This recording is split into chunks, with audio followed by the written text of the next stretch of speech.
A routine traffic stop on a desolate stretch of highway. A badge used as a shield for arrogance. When a reckless officer pulls his weapon on a calm, unarmed black woman, he thinks he holds all the power. He is dead wrong. What he does not know is that the woman bleeding on the asphalt is a highly decorated U.S. Army colonel. And she is about to unleash a storm of justice that will dismantle his entire life, exposing a web of corruption. Rain slicked the asphalt of Route 119, reflecting the pale, intermittent glow of passing streetlights. Evelyn Hayes kept her eyes fixed on the road ahead, the steady rhythm of the windshield wipers providing a hypnotic soundtrack to her exhaustion. It had been less than 48 hours since her boots had touched American soil after a grueling 18-month deployment in the Middle East. At 42, she had dedicated more than half her life to the United States Army, rising through the ranks with a quiet, unyielding competence that had earned her the eagles of a full colonel. Tonight, however, she was not Colonel Hayes. She was just Evelyn, a weary traveler in a faded grey college sweater and civilian jeans, driving a modest 10-year-old sedan back to her newly assigned post at Fort Campbell. She just wanted a hot shower and a bed that did not smell like canvas and desert dust. A sudden burst of red and blue lights shattered the darkness in her rearview mirror. The piercing wail of a police siren cut through the ambient noise of the storm. Evelyn glanced at her speedometer. She was doing exactly 45 in a 45 zone. Her registration was current, her insurance was paid, and her vehicle, though old, was meticulously maintained. Deciding not to panic, her military training kept her heart rate completely steady. She engaged her right turn signal, smoothly decelerating, and guided her car onto the brightly lit shoulder of a closed gas station to ensure safety for both herself and the officer. Behind her, the cruiser jerked to a halt, the high beams glaring aggressively into her mirrors. Officer Thomas Decker stepped out into the freezing drizzle.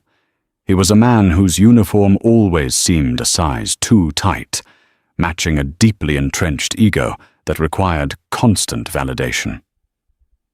Decker had a reputation in Oak Haven County, one built on intimidation and a heavy hand, shielded by a police union that had quietly buried 6 excessive force complaints in the last 3 years. Tonight, he was agitated, annoyed by the rain, and looking for a target to project his foul mood onto. His partner, a 23-year-old rookie named Brian Miller, stepped out of the passenger side, looking hesitant. Miller had only been on the force for 2 months and had already learned that questioning Decker was a fast track to career suicide. Decker approached the driver's side of Evelyn's sedan, his hand casually resting on the grip of his service weapon, a blatant intimidation tactic. He tapped his heavy flashlight against her window, a sharp, jarring sound. Evelyn lowered the window, keeping both of her hands clearly visible on the top of the steering wheel. "Good evening, officer," she said, her voice calm, modulated, and entirely devoid of the fear Decker was accustomed to hearing. "License and registration," Decker snapped, shining the blinding beam of his flashlight directly into her eyes. Evelyn squinted, but did not break her composure. "May I ask why I was pulled over?" she inquired politely. "I don't need to explain myself to you. License and registration." "Now," Decker growled, leaning closer. The smell of stale coffee and stale aggression washed over her. "My wallet is in my leather bag on the passenger seat," Evelyn stated, moving slowly and deliberately. "I'm going to reach over with my right hand to retrieve it. Is that acceptable?" Decker scoffed, clearly irritated by her calm, methodical communication. "Just get the damn ID." Evelyn shifted her weight slightly, reaching toward the worn leather duffel bag on the passenger seat. The bag contained her civilian identification, her military ID, and heavily classified deployment transfer documents.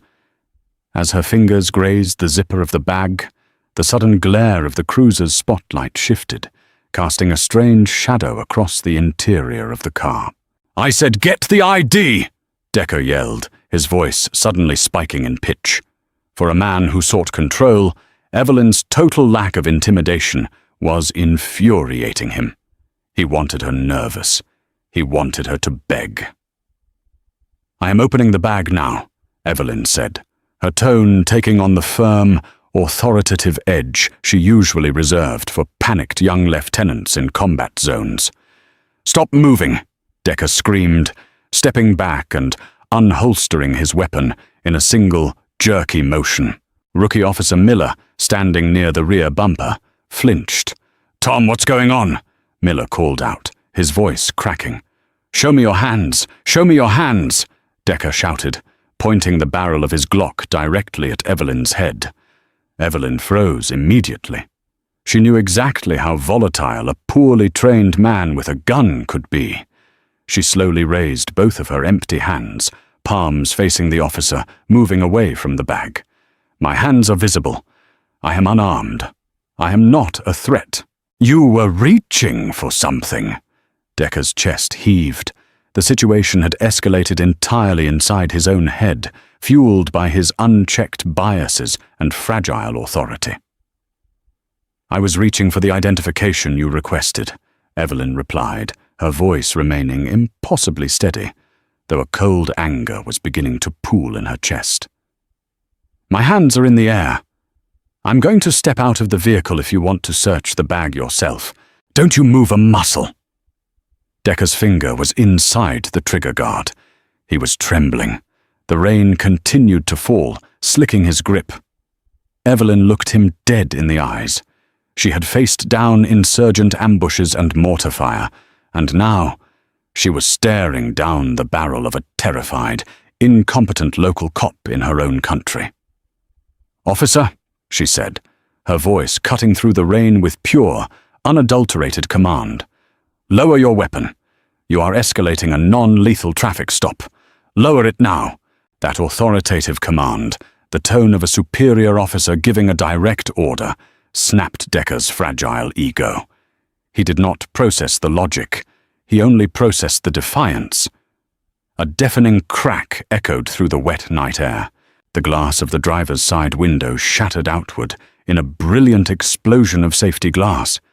Evelyn felt an agonizing, white-hot tearing sensation rip through her upper left shoulder. The sheer kinetic force of the 9mm hollow point round threw her violently against the center console. The world tilted. The sound of the rain faded into a high-pitched ringing in her ears. Blood, warm and thick, immediately began to soak the grey wool of her sweater. "Shots fired! Shots fired!" Decker was screaming into his shoulder radio, his voice bordering on hysterical. "Suspect reached for a weapon. I had to fire." Evelyn slumped against the passenger seat, gripping her torn shoulder. Her military training instantly bypassed the pain, shifting her brain into trauma management mode. Assess the wound. Stop the bleeding. Stay conscious. She was bleeding heavily, but her breathing was steady. The bullet had missed her heart and her lungs. She was alive. And as the shock began to recede, it was replaced by an absolute, terrifying resolve. This man had no idea who he had just tried to kill. "Tom, what did you do?" Officer Miller sprinted forward, his face pale with horror. He looked into the shattered window and saw the woman bleeding heavily over the center console. She wasn't holding a gun. She was holding her own shoulder, her jaw clenched tight. "She had a weapon! She was reaching!" Decker shouted, pacing aggressively back and forth in the rain, already rehearsing the lie that had saved his career before. "You saw it, Brian. She was reaching under the seat." "She said she was getting her ID," Miller cried out, pulling his own medical kit from his belt. He yanked the driver's side door open. Mom, stay with me." Evelyn looked up at the terrified rookie. Despite the agonizing pain radiating down her left arm, her mind remained terrifyingly sharp. Arterial, Bleeding, she managed to say, her voice strained but incredibly calm. Apply pressure, high and tight. Miller was shaking violently as he pulled a wad of gauze and pressed it against the entry wound on her shoulder. I'm so sorry, an ambulance is coming, the young officer stammered, tears mixing with the rain on his cheeks. You don't apologize, Decker barked, grabbing Miller by the shoulder and hauling him back. She's a suspect. Secure her hands. She's bleeding to death, Tom. She doesn't have a gun. Miller shoved his senior officer away, a desperate flash of courage overtaking his fear.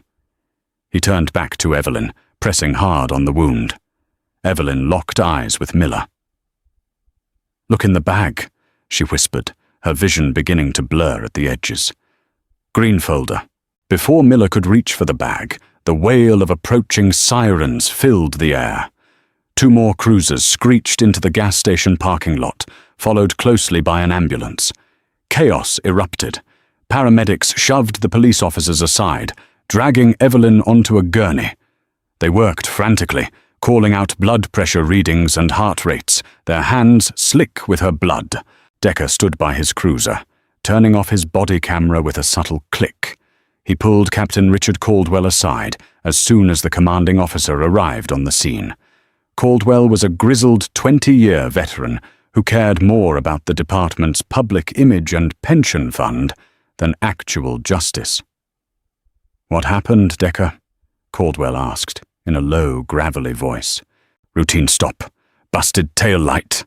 Decker lied smoothly. She got combative, refused orders, reached into a duffel bag and pulled a dark object. I feared for my life, Captain. I had to neutralize the threat. Caldwell looked over at the shattered glass and the pool of blood on the pavement. Did you secure the weapon? Miller's tossing the car now, Decker said confidently. He knew there was no weapon, but he also knew how to plant a narrative. Probably tossed it under the seat. Look, she's a nobody. Shabby clothes, old car. Just some aggressive drifter. Caldwell nodded slowly. All right, get your union rep on the phone. We'll lock down the scene. Nobody talks to the press.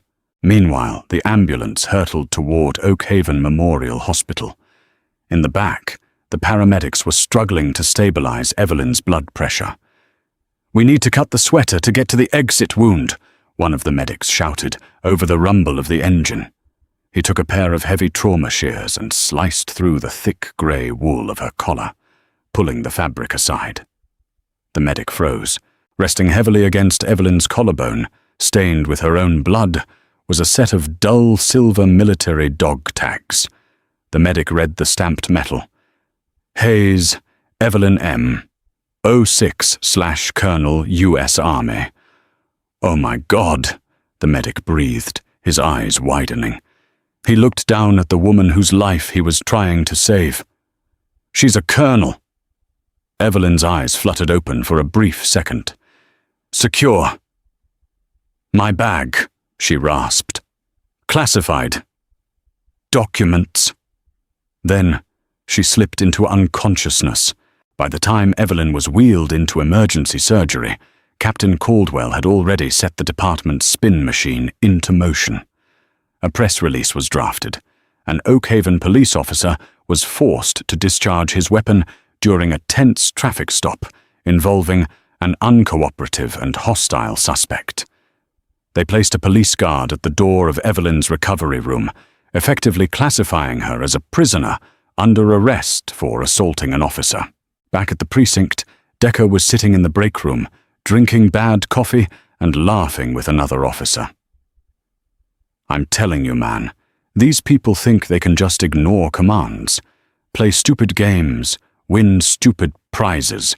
At that exact moment, 200 miles away at the Regional Military Command Center, a red light began flashing on a secure terminal.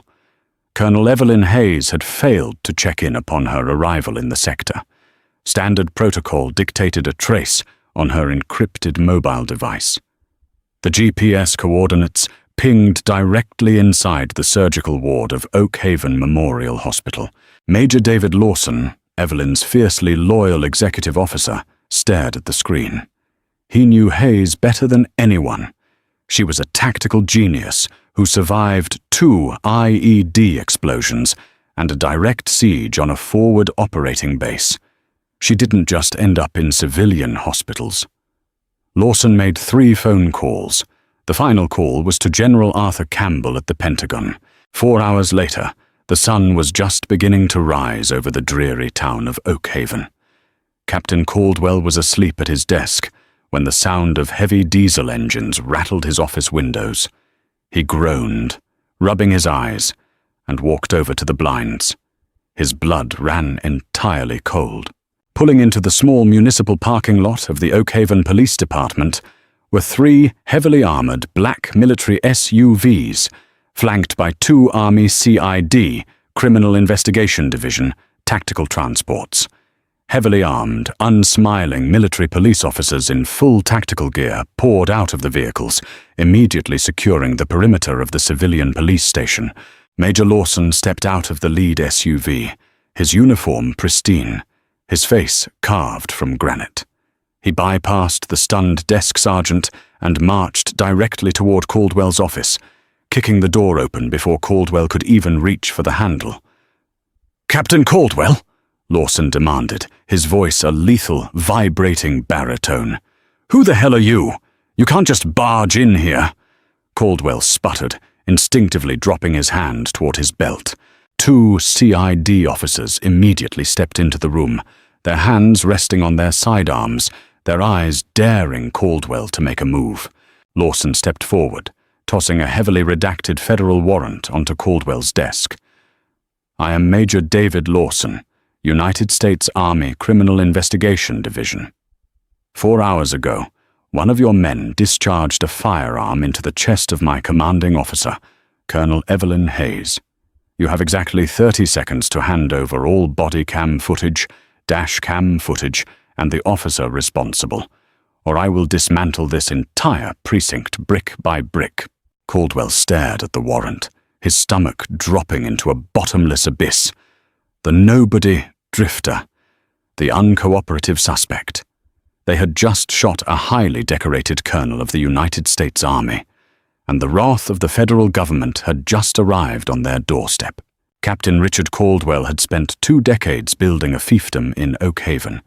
He knew every judge, golfed with the district attorney, and had an ironclad mutual protection pact with the local police union.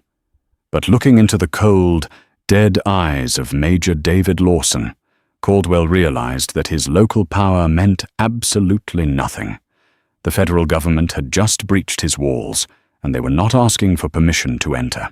"Major, you need to step down," Caldwell stammered, trying to inject some authority back into his trembling voice.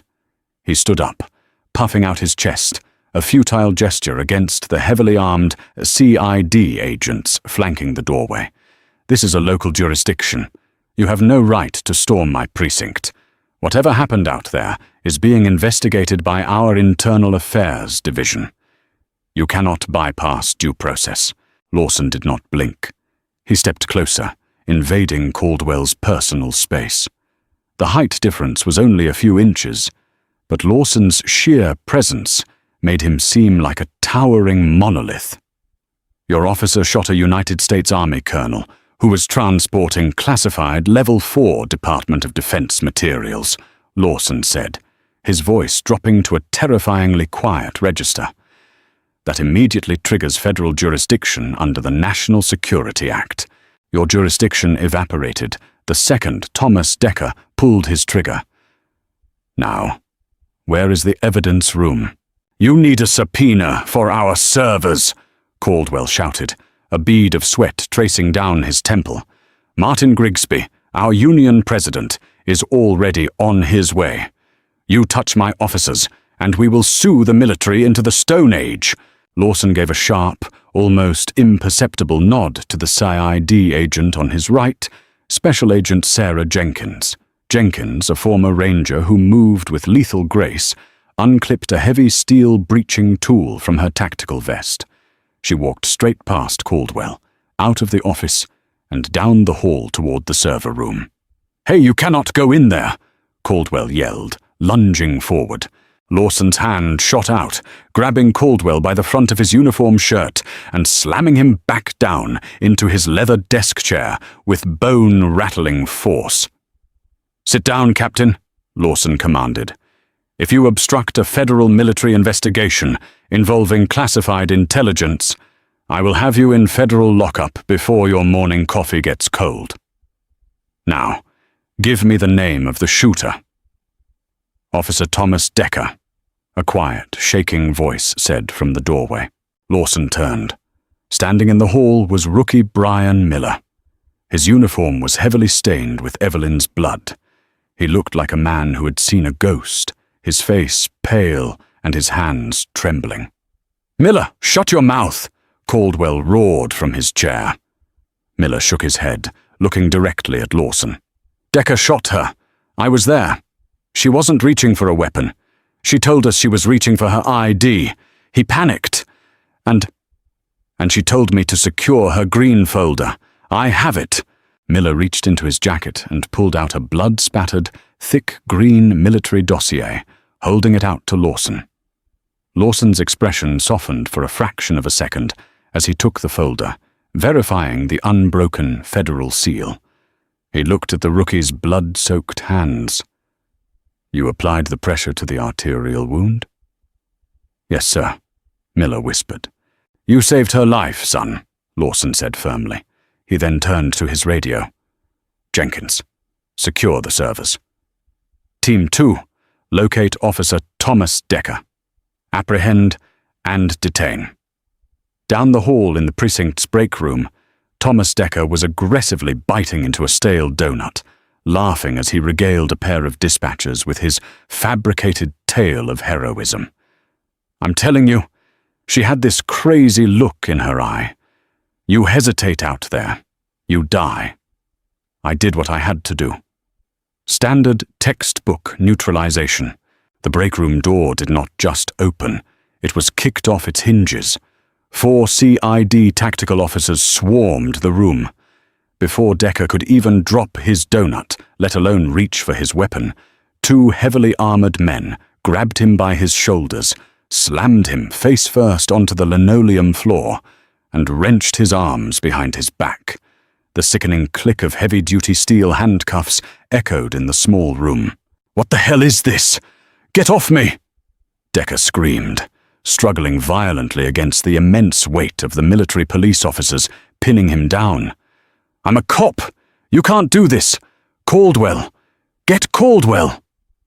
Major Lawson walked into the break room, his boots crunching on the shattered wood of the doorframe. He looked down at Decker with an expression of pure, unadulterated disgust.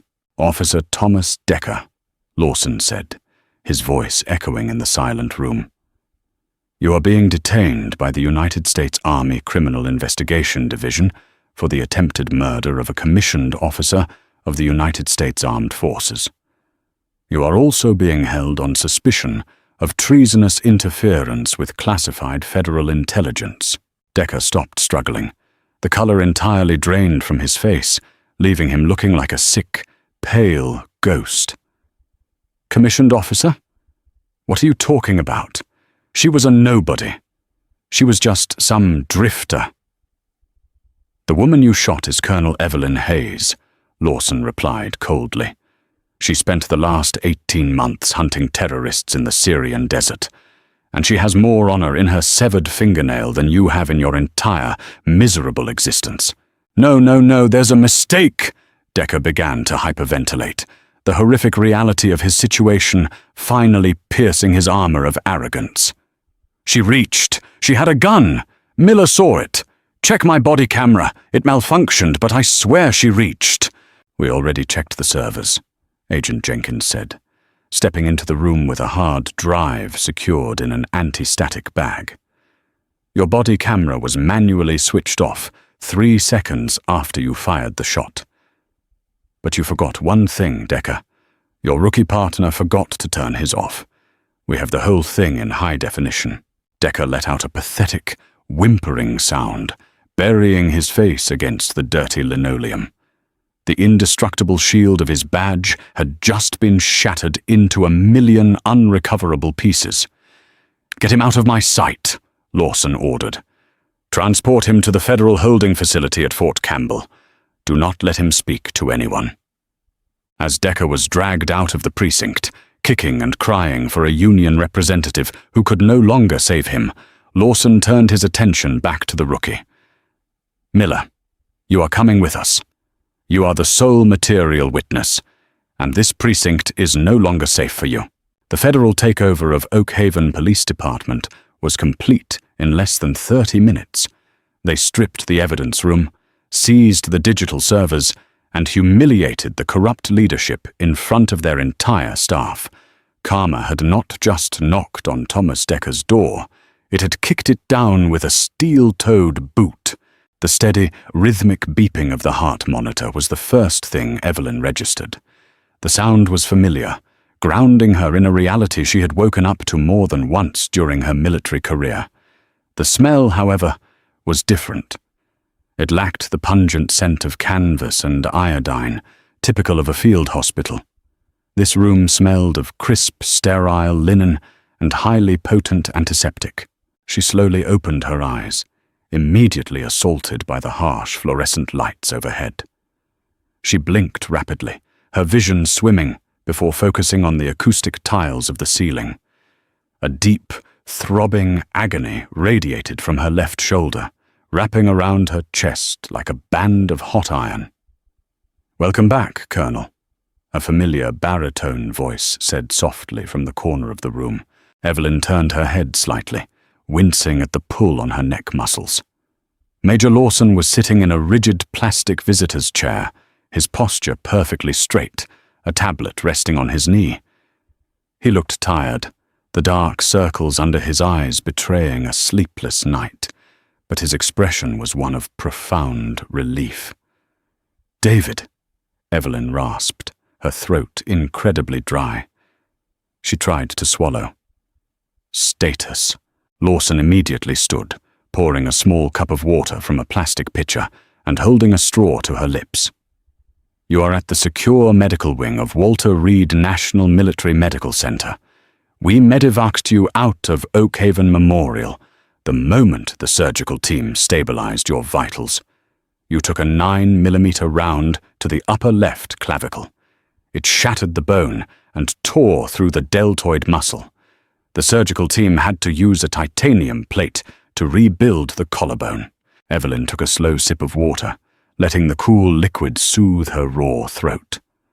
She closed her eyes, piecing together the fragmented memories of the dark, rain-slicked highway. The blinding flashlight, the screaming officer, the deafening crack of the gunshot. "The rookie," Evelyn said, her eyes snapping open. "The young kid. He tried to stop the bleeding. Where is he?" "Officer Brian Miller is currently under federal protection at Fort Campbell," Lawson explained, setting the water cup down. "He has been fully debriefed and has provided a sworn, recorded statement detailing the entire incident. He surrendered the classified dossier you instructed him to secure. Everything is intact, Colonel." Evelyn let out a slow, painful breath, relief washing over her. "And the shooter?" Lawson's jaw tightened, a dangerous glint appearing in his eyes. "Officer Thomas Decker. He is currently sitting in a windowless federal interrogation cell. He tried to spin the narrative, claimed you reached for a weapon. His captain, Richard Caldwell, attempted to orchestrate a cover-up before your blood was even dry on the asphalt." "Of course he did," Evelyn murmured bitterly. She had spent her life fighting enemies overseas who hid in caves and behind masks. It disgusted her to her core to find enemies in her own country hiding behind badges and the public trust. Did Decker's body camera catch the shooting? "Decker manually disabled his camera immediately after firing," Lawson said, pulling up a video file on his tablet. "But he made a fatal tactical error. He failed to ensure his rookie partner did the same. Miller's camera captured the entire exchange from the rear angle. The audio, is crystal clear. Lawson turned the tablet so Evelyn could see the screen. She watched in grim silence as the digital replay of her own near-death experience played out. She heard her own voice, remarkably calm, explaining her movements. She watched Decker's unhinged escalation, and she watched the moment he pulled the trigger on an unarmed, compliant woman whose hands were visibly in the air. "It's damning," Lawson stated flatly. "Agent Jenkins has already handed the footage over to the Department of Justice. But it gets worse, Evelyn." Evelyn looked away from the screen, focusing on Lawson. "How much worse?" "Jenkins ran a deep-dive background check on Thomas Decker and the Oakhaven precinct," Lawson explained, his voice thick with disgust. "Decker has 6 prior complaints for excessive force against unarmed minority civilians in the last 3 years alone. 2 of them resulted in severe hospitalizations. Every single one of those complaints was buried by Captain Caldwell and the local police union president, Martin Grigsby. They intimidated witnesses, falsified police reports, and protected a violently unstable man because it was politically convenient for the department's arrest statistics." A cold, hard fury began to settle in Evelyn's chest, temporarily overriding the agonizing pain in her shoulder. This was not just about one bad cop having a panic attack in the rain. This was a systematic, calculated machine of corruption that preyed on the vulnerable. Decker had shot her because he felt absolutely untouchable. He believed the system he worked for would catch him, protect him, and validate his violence, just as it had done 6 times before. He just never expected his 7th victim to have the entire United States military apparatus standing behind her. "They thought I was a nobody," Evelyn said quietly, staring at the white wall opposite her bed. "They looked at my old car, my faded clothes, and the color of my skin, and they calculated that I was disposable. They thought there would be no consequences." "They miscalculated," Lawson said firmly. "No, David. They calculated perfectly based on the environment they built," Evelyn corrected him, her voice gaining strength, infused with the ironclad resolve of a commanding officer. "If I had actually been a civilian, a mother coming home from a night shift, or a college student traveling through their town, I would be dead right now. And Decker would be accepting a medal for bravery, backed by a falsified report." She slowly pushed herself up against the pillows, ignoring the sharp spike of pain from her collarbone. She looked directly at Lawson, the fire in her eyes burning away the haze of the painkillers. "I am not just pressing charges against Thomas Decker for attempted murder," Evelyn declared, her voice ringing with absolute authority. "I want the Department of Justice to tear that entire precinct down to the foundation. I want Captain Caldwell indicted for conspiracy and evidence tampering. I want Martin Grigsby investigated for union racketeering and witness intimidation. We are going to expose every single buried file, every hidden complaint, and every shattered life they swept under their filthy rug." Lawson smiled, a sharp, predatory grin. "I already have a team of federal prosecutors drafting the RICO Act indictments, Colonel. We are bringing a war to Oakhaven." Evelyn nodded slowly. "Good. Tell Agent Jenkins I want to speak to the DOJ task force, lead by tomorrow morning. And David?" "Yes, Colonel?" "Make sure Officer Miller gets the best legal protection the federal government can buy," Evelyn said softly. "He stood up to a monster when he had everything to lose. That kid is the only real cop in that entire town." The morning sun did little to warm the cold dread settling over the town of Oakhaven. Inside the dimly lit, smoke-filled office of the local police union, Martin Grigsby paced like a caged animal. Grigsby had been the union president for 12 years, a man who had built an empire by ensuring that no officer under his umbrella ever faced true accountability. He had buried internal affairs reports, intimidated local journalists, and bullied city council members into submission. But as he stared at the television screen mounted on his wall, he realized that his playbook was entirely useless against the federal government. The breaking news graphic flashed across the bottom of the screen in bright, urgent red. U.S. Army colonel shot unarmed by local police during routine traffic stop. Federal takeover of Oak Haven precinct. "Turn that garbage off," Captain Richard Caldwell shouted, slamming his fist down on Grigsby's mahogany desk. Caldwell looked like a man who had aged a decade in a single night. His uniform was rumpled, his face unshaven, and his eyes wild with panic. "Martin, you told me you had the DA on standby. You told me we could contain this. I cannot contain the Department of Justice, Richard." Grigsby fired back, his face turning a dangerous shade of purple. "My contacts in the district attorney's office won't even return my calls. The FBI froze our union bank accounts an hour ago. We cannot even hire outside defense counsel. They are treating us like a cartel." "Because you operated like one." A smooth, authoritative voice echoed from the doorway. Both men froze. Standing in the entrance of the union office was a man in a sharply tailored navy suit, flanked by 4 FBI agents wearing tactical windbreakers. He held a leather briefcase in one hand and a stack of federal warrants in the other. "Samuel Harrington, United States Department of Justice, Civil Rights Division." The man introduced himself, stepping into the room with terrifying calm.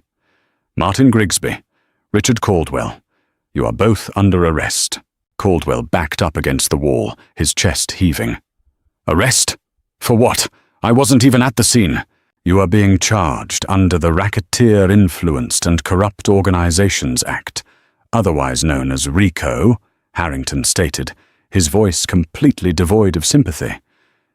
"We have spent the last 12 hours analyzing the servers Major Lawson's team seized from your precinct. We found the deleted files, Captain.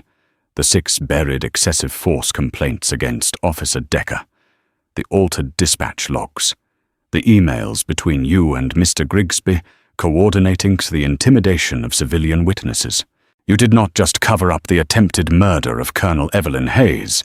You ran a systemic, organized criminal enterprise out of a taxpayer-funded police station." Grigsby tried to summon his old bluster, pointing a trembling finger at the federal prosecutor. "You are overstepping, Harrington. This is a union office.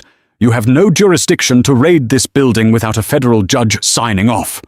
Harrington casually handed the top paper from his stack to an FBI agent who pinned it directly to Grigsby's chest. "Signed by a federal judge at 3 a.m. Handcuff them." The agents moved with brutal efficiency. Grigsby, a man who had spent a decade terrifying the citizens of Oak Haven, whimpered as his wrists were wrenched behind his back and bound in heavy steel. Caldwell did not even fight. He simply slumped his shoulders, the realization of his complete and utter ruin breaking his spirit instantly. As they were marched out of the Union building, the karma of their actions finally caught up to them in the most public way possible. Harrington had purposefully tipped off the national media. A sea of news vans, reporters, and blinding camera flashes surrounded the entrance.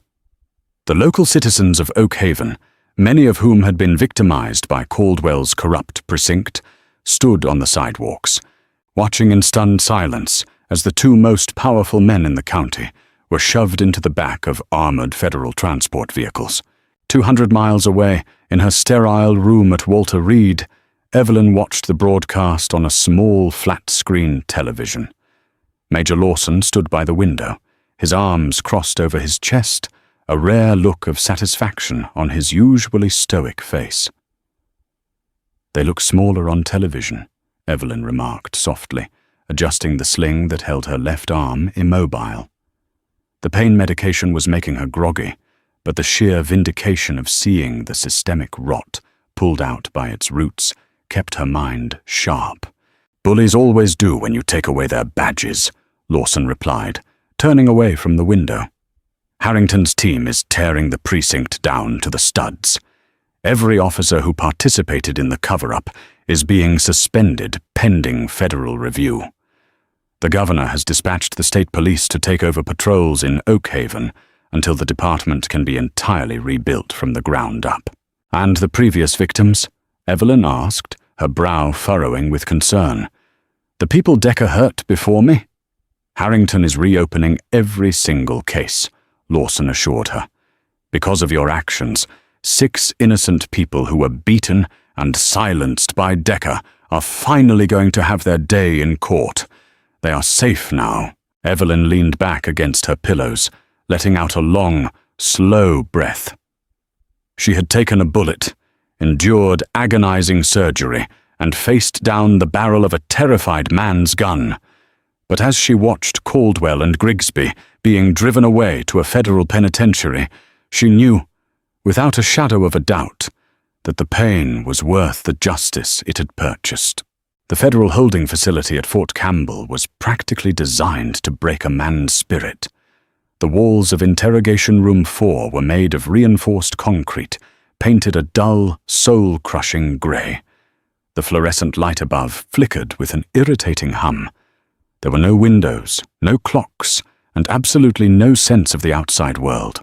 Thomas Decker sat in a steel chair bolted to the floor, wearing a bright orange federal jumpsuit. He had been in custody for 36 hours. The bravado, the arrogance, and the violent entitlement that had defined his career were entirely gone, replaced by a hollow, shaking terror. He looked at his hands, realizing that the silver handcuffs biting into his wrists were not going to be removed any time soon. The heavy steel door clicked and swung open. Major Lawson walked in, followed closely by Samuel Harrington. They did not sit down. They stood on the opposite side of the steel table, looking down at Decker as if he were a particularly repulsive insect. "Officer Decker," Harrington began, opening a thick manila folder and tossing a stack of high-resolution photographs onto the table. "My name is Samuel Harrington. I am the federal prosecutor who will be dismantling the rest of your life." Decker swallowed hard, his eyes darting frantically between the two men. "I want my union rep. I want Grigsby. You can't question me without my representative." "Martin Grigsby is currently sitting in a cell 3 blocks away, crying into a paper cup," Harrington said smoothly. "He was indicted on federal racketeering charges this morning, alongside your former captain, Richard Caldwell. There is no union left to protect you, Decker. You are entirely alone." The last remnants of Decker's hope evaporated in an instant. He stared at the photographs on the table. They were crime scene photos from the highway, Evelyn's shattered window, the pool of blood on the center console, the bloody green military dossier.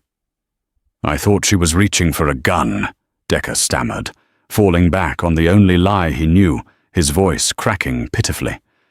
"It was dark. She wasn't complying. I feared for my life." Lawson leaned forward, placing both of his large hands on the steel table. "You feared for your life because a calm, unarmed woman told you she was reaching for her identification. You feared for your life because she did not cower in your presence. Or did you pull that trigger because you are a weak, pathetic man who uses a badge to compensate for his own terrifying insecurities?" "You don't know what it's like out there," Decker shouted, a desperate, hysterical edge creeping into his voice. "You have to make split-second decisions. It was a mistake. It was just a mistake." "A mistake is writing the wrong date on a citation," Harrington countered sharply. Firing a hollow-point round into the chest of a highly decorated United States military officer because she bruised your ego is not a mistake. It is attempted murder. Harrington pulled a small digital audio recorder from his pocket and set it on the table. "But here is the truly fascinating part, Thomas. We told your captain and your union president that they were facing 20 years in federal prison for covering up your crimes. Do you know what they did?" Harrington pressed play. The frantic, terrified voice of Captain Caldwell filled the small concrete room. "It was all Decker. The guy is a liability. I told Grigsby we should have fired him 2 years ago when he broke that teenager's jaw, but the union forced me to keep him. Decker is unstable. If you give me immunity, I will testify that Decker premeditated the violence. He's completely unhinged." Harrington pressed stop. Decker stared at the recorder, his mouth hanging open in silent horror. The men he had trusted to protect him, the men who had built the corrupt system he thrived in, had thrown him to the wolves the absolute second their own freedom was threatened. The brotherhood he thought he belonged to was a complete illusion, held together only by mutual criminality. "They sold you out, Decker," Lawson said quietly, his voice carrying the heavy, definitive weight of a judge passing a sentence. "Every single person who enabled your violence has abandoned you. You are facing charges for attempted murder, aggravated assault under the color of law, and civil rights violations. The Department of Justice is recommending a sentence of 45 years in a maximum security federal penitentiary. You will be almost 80 years old before you even see a parole board." Decker broke. He buried his face in his manacled hands, his shoulders shaking as deep, pathetic sobs echoed off the concrete walls. He begged for a deal. He promised to testify against anyone they wanted.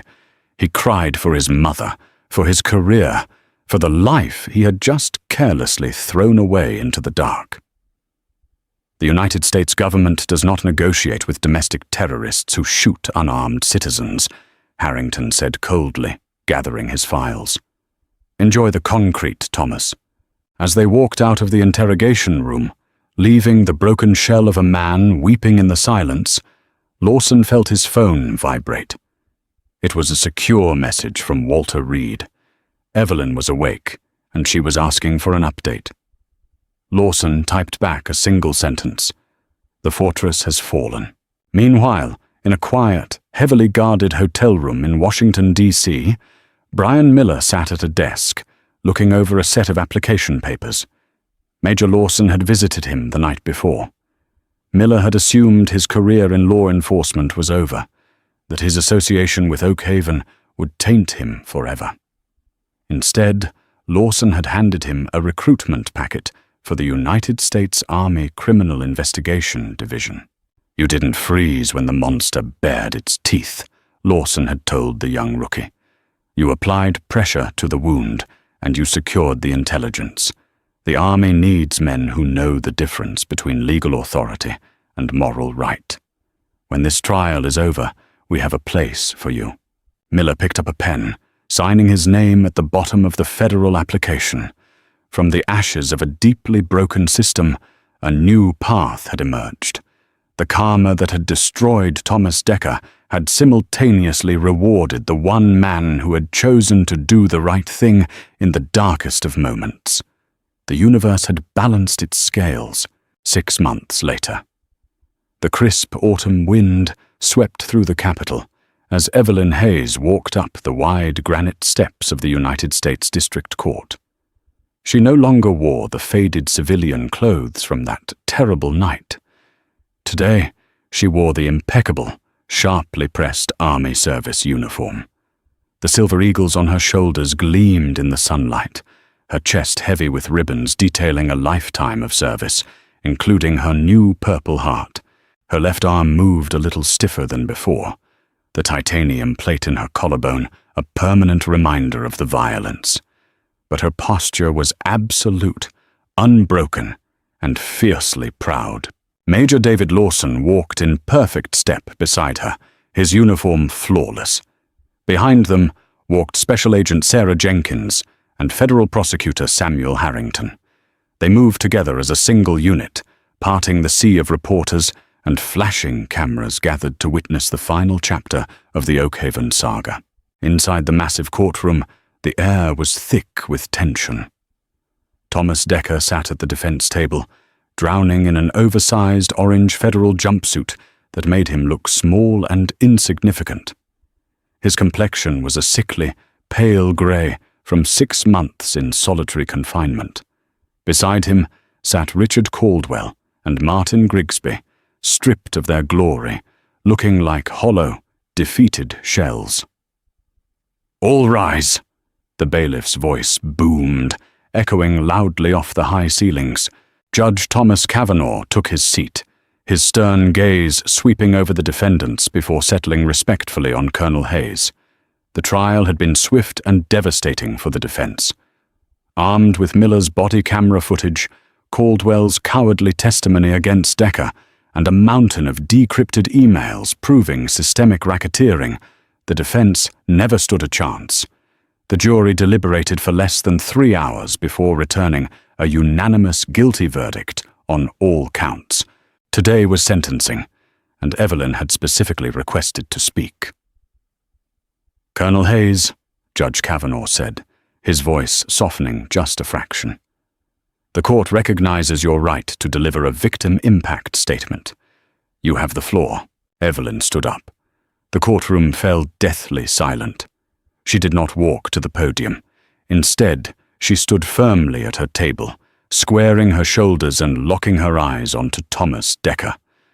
Decker tried to look down, but the overwhelming weight of Evelyn's commanding presence compelled him to look up. "For 18 months, I commanded troops in a hostile theater of war," Evelyn began, her voice steady and unshakable. "I led soldiers through insurgent ambushes and mortar fire. I watched them bleed to protect the ideals of this country. Yet the closest I ever came to losing my life was on a quiet highway in my own nation, at the hands of a man sworn to protect me." Decker flinched. "You did not pull that trigger because you were in danger, Thomas," Evelyn continued, her words slicing through the silence. "You pulled it because you saw a black woman alone on a dark road, and your fragile ego could not tolerate my refusal to cower. You relied on a corrupt system, built by the two cowards sitting next to you, to shield you from your own inadequacy. But that shield is broken. I did not just survive your bullet. I survived to ensure you can never hide behind a badge again." She turned her uncompromising gaze to Caldwell and Grigsby. "Your corruption thrived in the dark, relying on the silence of the vulnerable. You thought you were untouchable kings, but you forgot there are still people who uphold the oaths they swear." Evelyn turned back to face the judge. "Your Honor, I ask that these men be sentenced not just for what they did to me, but for the countless innocent citizens they terrorized and silenced before I arrived. They broke the public trust. Let their punishment serve as the ultimate reminder that absolutely no badge is heavier than the law." Evelyn sat down. The silence was absolute. Judge Kavanaugh adjusted his glasses, looking at the defendants with undisguised disgust. "Thomas Decker, for the egregious crimes of attempted murder, aggravated assault, and civil rights violations under the color of law, I sentence you to 45 years in federal prison without the possibility of parole." Decker let out a choked sob, burying his face in his manacled hands as his life officially ended.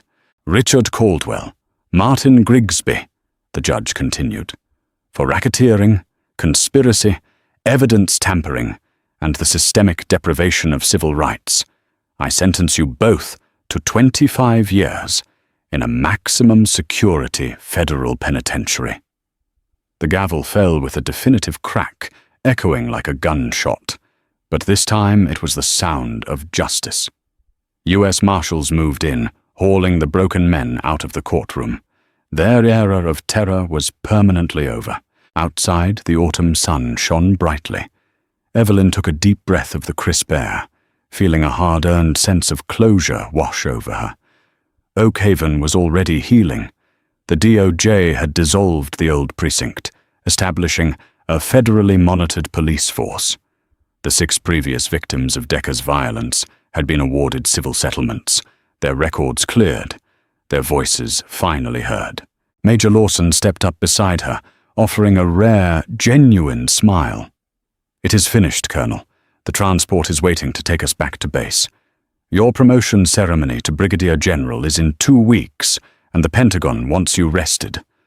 "I'm ready, David," Evelyn smiled back, the weight of the last 6 months finally lifting from her shoulders. As they walked down the steps, a young man in a crisp military uniform jogged up, stopping to snap a perfect salute. It was Brian Miller. He looked healthier, sharper, filled with a profound sense of purpose after graduating from the Army CID program at the top of his class. Evelyn returned the salute. "Agent Miller, it suits you." "Thank you, Ma'am," Miller said, his voice steady. "I wanted to thank you for everything." "You saved my life, Brian," Evelyn replied softly.